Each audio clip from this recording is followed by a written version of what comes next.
2011 has ended with a whimper, but better a whimper than a disaster. Italy raised its cash. It wasn't cheap, but markets took it relatively well. The Australian market was down today and more than 14% down for the year.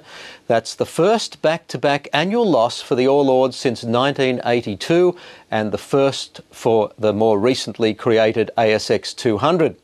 And yes, you would have done much better had you put your money in the bank, invested in gold or good old Aussie bonds.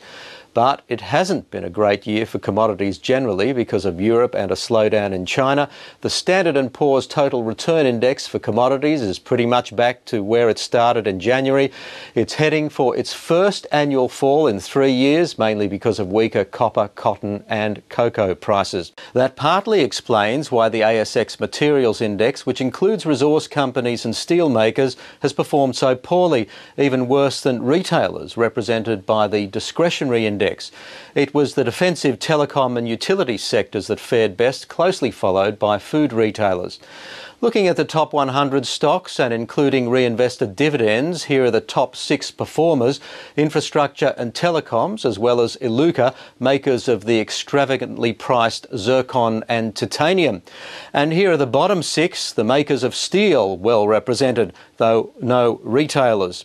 Qantas and the media companies weren't far out of this group. And the Australian dollar's almost back to where it started the year against the US dollar, but it's stronger versus the euro.